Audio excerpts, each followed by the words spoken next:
ಕರ್ಕೊಂಡ್ಬಂದು ಅವ್ರ ಕೈಲಿ ಅರ್ಜಿ ಕೊಡಿಸ್ತೀರಿ.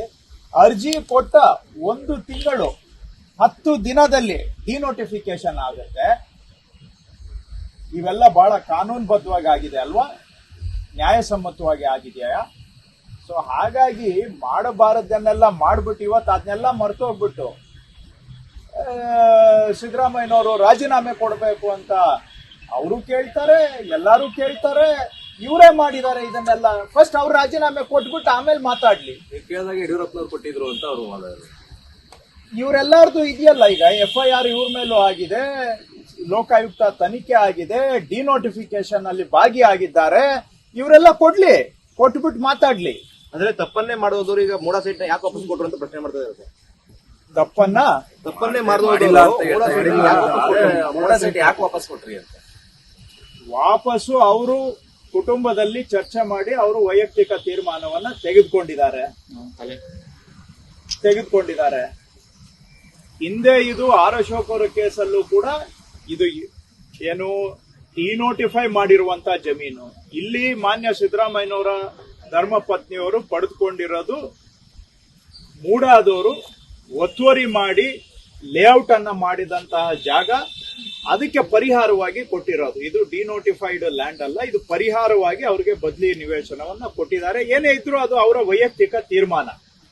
ಇವತ್ತು ಇವರೆಲ್ಲ ಇಷ್ಟು ಮಾಡ್ತಾ ಇರೋರು ಯಾರ್ಯಾರ ಮೇಲೆ FIR ಇದೆ ಅವರೆಲ್ಲ ನಿನ್ನೆ GT ದೇವೇಗೌಡರು ಹೇಳಿದಾರಲ್ಲ, ಯಾರ್ಯಾರ ಮೇಲೆ FIR ಆಗಿದೆ ಎಲ್ಲರೂ ರಾಜೀನಾಮೆ ಕೊಡ್ಲಿ, ಸಂತೋಷ.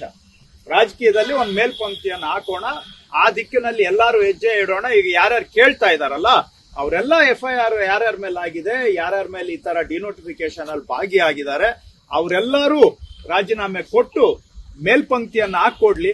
ಆ ನಂತರ ನಾವು ಕೂಡ ಅದಕ್ಕೆ ಏನು ಕ್ರಮ ತಗೊಳ್ಬೇಕು ನಾವು ತಗೊಳ್ತೇವೆ. ಮೇಲೆಲ್ಲ ರಾಜೀನಾಮೆ ಕೊಡಬೇಕು. ಹೌದು, ಕೊಡ್ಲಿ. ಈಗ ಅವ್ರು ಕೇಳ್ತಾ ಇದ್ದಾರೆ ಸ್ವಾಮಿ, ನಾನ್ ಹೇಳಿದ್ದಲ್ಲ. ಈಗ ಇವರೆಲ್ಲ ಮಾತಾಡ್ತಾ ಇದ್ದಾರೆ, ಏನೆಲ್ಲ ಮಾತಾಡ್ತಾ ಇದ್ದಾರೆ. FIR ಆದ ಕೂಡಲೇ ರಾಜೀನಾಮೆ ಕೊಟ್ಬಿಡ್ಬೇಕು. ಯಾರ ಮೇಲೆ ಇಲ್ಲ FIR, ಅವರೆಲ್ಲರೂ ಕೊಡ್ಲಿ. ಏನಾಗಾದ್ರೆ ನನಗೊಂದ್ ಕಾನೂನು, ನಿಮ್ಗೆ ಇನ್ನೊಂದು ಕಾನೂನಾ? ನಾನ್ ನಿಮಗ್ ಬೆರಳು ತೋರಿಸೋವಾಗ 1 ಬೆರಳು ನಿಮಗ್ ತೋರಿಸಿದ್ರೆ 4 ಬೆರಳು ನನ್ನ ಕಡೆಗೆ ತೋರಿಸ್ಕೊಳ್ತಾ ಇದೆ. ಮರಿಬೇಡಿ, ಅವ್ರು ನಿಮಗೊಂದು ಕಾನೂನು ನನಗೊಂದು ಕಾನೂನು ಆಗೋದಿಲ್ಲ. ನಾನ್ ನಿಮಗೆ ಏನು ಪ್ರವಚನ ಮಾಡ್ತೇನೆ ಅದನ್ನ ನಾನು ಅನುಸರಣೆ ಮಾಡಬೇಕು.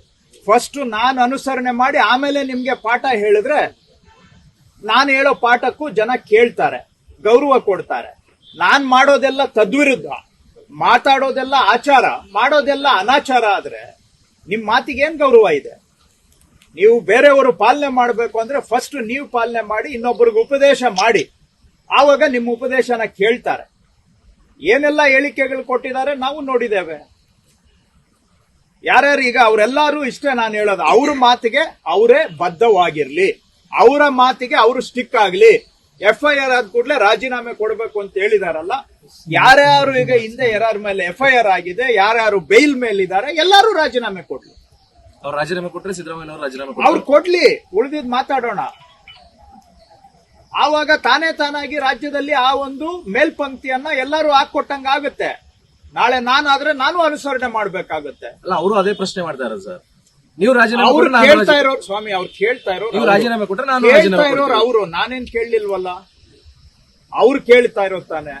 ಕೇಳಿದವರು ಫಸ್ಟ್ ಅವರು ದಾರಿಯನ್ನ ತೋರಿಸ್ಕೊಡ್ಲಿ ಅಂತ ಹೇಳ್ತಾ ಇದ್ದೀನಿ ಅಷ್ಟೇ. ನೀವ್ಯಾಕೆ ಮಾಡಿಲ್ಲ ಹಾಗಾದ್ರೆ? ನೀವ್ಯಾಕೆ ರಾಜೀನಾಮೆ ಕೊಟ್ಟಿಲ್ಲ? ಅಷ್ಟೇ ಕೇಳ್ತಾ ಇದ್ದೀನಿ ನಾನೇನು ಫಸ್ಟ್ ಬಂದು ಕೇಳಿದ್ದ? ಈಗ ಅವ್ರು ಹೇಳ್ತಾ ಇದಾರೆ, ಏನು ಎಲ್ಲ ಕುಣಿತಾ ಇದ್ದಾರೆ, ಕೊಟ್ಬಿಟ್ಟು ಕೇಳಲಿ ಅಂತ ಹೇಳ್ತಾ ಇದೆ.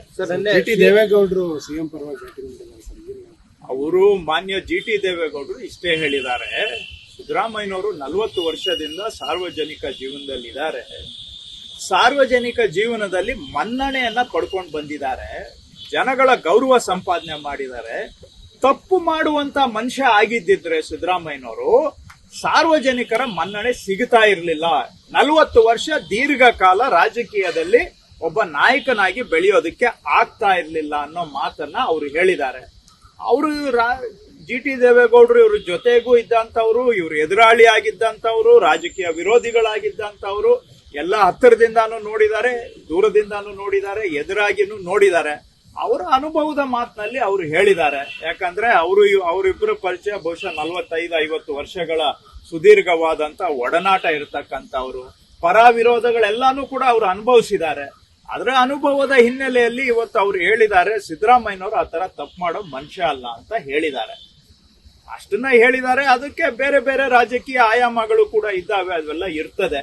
ಆದ್ರೆ ಅವರು ವೈಯಕ್ತಿಕ ಅಭಿಪ್ರಾಯವನ್ನ ಹೇಳಿದ್ದಾರೆ. ಸರ್, ದಸರಾ ವೇದಿಕೆಯಲ್ಲಿ ಸಿಎಂ ಅವರು ಭಾಷಣ ಮಾಡ್ಬೇಕಾದ್ರೆ ಇನ್ನು 1 ವರ್ಷ ನನಗೆ ಸಹಕಾರ ಕೊಡಿ ಅನ್ನೋ ಮಾತುಗಳನ್ನ ಹೇಳಿದ್ದಾರೆ. ಅಂದ್ರೆ ಅಧಿಕಾರದ ಹಂಚಿಕೆ ಸೂತ್ರ ಇತ್ತ ಆಗಿದೆಯಾ ನಿಮ್ಮಲ್ಲಿ? ಅದ್ರ ಬಗ್ಗೆ ನನಗೇನು ಮಾಹಿತಿ ಇಲ್ಲ. ಭಾಷಣದಲ್ಲಿ ಹೇಳಿದ್ರಲ್ಲ ಸರ್. ಆ ಭಾಷಣ ಅವರೇ ಹೇಳ್ತಾ ಇದ್ದಾರೆ ಇನ್ನೊಂದು ವರ್ಷ ಕೊಡಿ ಅಂತ. ನಾನು ಆ ಭಾಷಣ ನೋಡೂ ಇಲ್ಲ. ಅಲ್ಲ, ಅದ್ರ ಜಿ.ಟಿ. ಬಗ್ಗೆ ದೇವೇಗೌಡರ ಭಾಷಣ ನನಗೆ ಮಾಹಿತಿನೂ ಇಲ್ಲ. ಕೇಳಿಸ್ಕೊಂಡಿದ್ದೀರಾ? ಅಲ್ಲ ಆ ಭಾಷಣ ನಾನು ಅಲ್ಲ, ನೋಡೂ ಜಿ.ಟಿ. ಇಲ್ಲ. ದೇವೇಗೌಡರ ಭಾಷಣ ಕೇಳಿಸ್ಕೊಂಡಿದ್ದೀರಾ? ಇಲ್ಲ, ಪೇಪರ್ ಅಲ್ಲಿ ಓದಿದ್ದೇನೆ ಅಷ್ಟೇ. ನಾನು ನೋಡಿಲ್ಲ, ವಿಡಿಯೋ ಯಾವ್ದು ನಾನು ನೋಡಿಲ್ಲ. ಪೇಪರ್ ಅಲ್ಲಿ ಇವತ್ತು ಬೆಳಿಗ್ಗೆ ಯಾವ ಪೇಪರ್ ಅಂತ ಬೇಕಾದ್ರೂ ಹೆಸರು ಹೇಳ್ತೀನಿ, ಪೇಪರ್ ಅಲ್ಲಿ ಓದಿದ್ದೇನೆ ಅಷ್ಟೇ. ನಾನು ಅಲ್ಲ, ಸಿಎಂ ಕೂಡ ಅದೇ ರೀತಿಯಾದಂತ ಭಾಷಣ ಮಾಡಿರೋದ್ರಿಂದ ಏನ್ ಹೇಳಿದಾರೆ ನನಗ್ ಗೊತ್ತಿಲ್ಲಪ್ಪ. ಅದು ಒಂದು ವರ್ಷ. ಆದ್ರೆ ಹಿಂದೆ ಏನಿದೆ ಮುಂದೆ ಏನಿದೆ ನನ್ಗೆ ಅಷ್ಟು ಮಾಹಿತಿ ಇಲ್ಲ. ನಾನು ನೋಡಿ, ಸುಮ್ನೆ ನಾವು ಜವಾಬ್ದಾರಿ ಸ್ಥಾನದಲ್ಲಿರೋರು ಸುಮ್ನೆ ನಾವೇ ಏನೋ ಮನಸ್ಸಿನಲ್ಲಿ ಊಹೆ ಮಾಡಿಕೊಂಡು ಹೇಳಿಕೆಗಳನ್ನ ಕೊಡಬಾರ್ದು. ಕೆಲವ್ರಿಗೆ ಅದು ಶೋಭೆ ತರಬಹುದು, ನಮಗೆ ಅದು ಖಂಡಿತ ಶೋಭೆ ತರುವಂತ ವಿಷಯ ಅಲ್ಲ. ನಿಖರವಾಗಿ ಗೊತ್ತಿರುವಂತ ವಿಷಯವನ್ನ ನಾನು ಹೇಳ್ಬೋದು. ಅದನ್ನ ಬಿಟ್ಟು ನಂದು ಏನಾದ್ರೂ ಊಹಾಪೋಹ ಇದ್ರೂ ಕೂಡ ಅದಕ್ಕೆ ನಾನು ರೆಕ್ಕೆ ಪುಕ್ಕಗಳನ್ನ ಕೊಡ್ಲಿಕ್ಕೆ ಊಹಾಪೋಹ ಏನಿಲ್ಲ ಸರ್, ಸಿಎಂ ಹೇಳಿರೋದು 1 ವರ್ಷ ಸಮಯ ಕೊಡಿ. ಅದು ನೀವು ಏನ್ ಅರ್ಥ ಅಂತ ಅವ್ರನ್ನೇ ಕೇಳ್ಬೇಕು ನೀವು. If you like this video ಬೇಗ ಲೈಕ್ ಮಾಡಿ, ಕಾಮೆಂಟ್ ಮಾಡಿ, ಶೇರ್ ಮಾಡಿ ಹಾಗೂ ಯೋಯೋ ಟಿವಿ ಕನ್ನಡವನ್ನು ಸಬ್ಸ್ಕ್ರೈಬ್ ಮಾಡಿ.